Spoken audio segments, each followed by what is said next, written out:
তো 2-3 দিন ধরে আপনাদের ভাইয়ার জ্বর ছিল, তো একটু জ্বর মুখে কিন্তু মিষ্টি খাবারটা খেতে অনেক বেশি ভালো লাগে। তো আমি যেভাবে আপনাদের ভাইয়াকে সেমাই রান্না করে দেই সেটাই শেয়ার করব।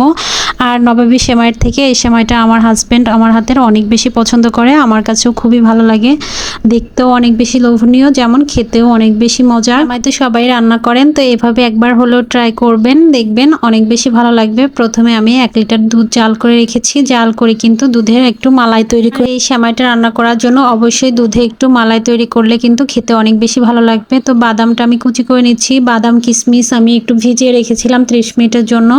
আর বাদামটা একটু ভিজিয়ে নিতে হবে, বাদামটা শক্ত থাকলে কিন্তু ঘিয়ে ভাজলে আরও শক্ত হয়ে যায়, খেতে ভালো লাগে না। আর একটু ভিজিয়ে নিয়ে হালকা ভাজলে কিন্তু বাদামের ফ্লেভারটাও যেমন সুন্দর থাকে আর খেলেও অনেক বেশি নরম থাকে, দাঁতের নিচে পড়লে গলে যায়, ভালো লাগে খেতে। তো আমার মায়ের হাতের ঘি দিয়ে হচ্ছে আজকে সেমাইটা রান্না করে নিচ্ছি। মা আমাকে ঘি বানিয়ে দিয়েছিল, আর গরুর দুধটা আমার মা দিয়ে দিয়েছিল। তো এখন আমি হালকা আঁচে হচ্ছে সব কিশমিশ বাদামগুলোকে একটু ভেজে নিচ্ছি। তো আমি এখানে 3 ধরনের বাদাম ইউজ করছি, আপনারা চাইলে একটা ধরনের বাদাম দিয়েও করতে পারবেন। তো যতটুকু ঘি এই কড়াইতে ছিল ওটুকু আমি দিয়ে দিয়েছি। তো দুধটা আমি একটু মালাইটা সরিয়ে রেখেছি, এখন দুধটার ভিতরে আমি এখানে কনডেন্স মিল্ক দিয়েছি 1/2 কাপ, সাথে হচ্ছে 3 টেবিল চামচ গুঁড়া দুধ, আর দিয়ে দিব হচ্ছে কিছু গরম মশলা।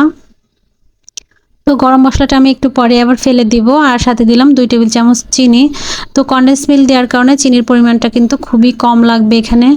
তো আমি 1 প্যাকেট সেমাই নিয়ে নিয়েছি। তো এই সেমাইটা কিন্তু এমনিতেই ঘিয়ে ভাজা থাকে অলরেডি, তো সেমাইটা আর আমি ঘিয়ে ভেজে নিইনি। তার সেমাইয়ের ভিতরেও কাজু কিশমিশ সব কিছু দেওয়া থাকে, তারপরও হচ্ছে এখানে যেহেতু সামান্য পরিমাণে দেওয়া থাকে, একটু বেশি দিলে খেতে বেশি ভালো লাগে আর কি।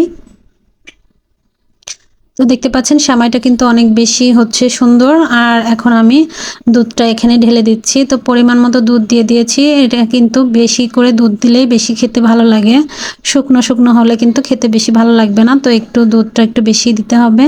তো উপর থেকে একটু গার্নিশ করে দিচ্ছি ঘিয়ে ভাজা যে আমার বাদামগুলো আর কিশমিশগুলো, দেখতেও সুন্দর লাগে উপরে দিলে, আর খেতেও বেশি ভালো লাগে। আর যেই জিনিসটা কিন্তু দেখতে সুন্দর লাগবে খেতেও ভালো লাগবে নিশ্চয়ই। আর একবার হলেও বাড়িতে এভাবে ট্রাই করবেন, ইনশাল্লাহ আপনাদের সবার কাছে অনেক বেশি ভালো লাগবে। তো আমার কাছে নবাবী সেমাইয়ের থেকে এই সেমাইটা বেশি ভালো লাগে, আমার হাজব্যান্ডও এরকম পছন্দ করে।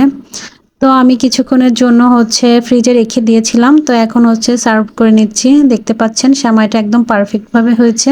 তো আমি দুধটা বেশি গরম রাখি না, তাহলে সেমাইটা একদম গলে যায়, দেখতেও ভালো লাগে না, খেতেও ভালো লাগে না। তো পারফেক্টভাবে এই সেমাইটা আমার রান্না করা হয়ে গিয়েছে। তো দেখতে পাচ্ছেন কতটা লোভনীয় হয়েছে। তো সবার কাছে কেমন লাগলো অবশ্যই কমেন্টস করে জানাতে ভুলবেন না। সবাই অনেক বেশি ভালো থাকবেন। আজকের মতো এই পর্যন্ত, আল্লাহ হাফেজ।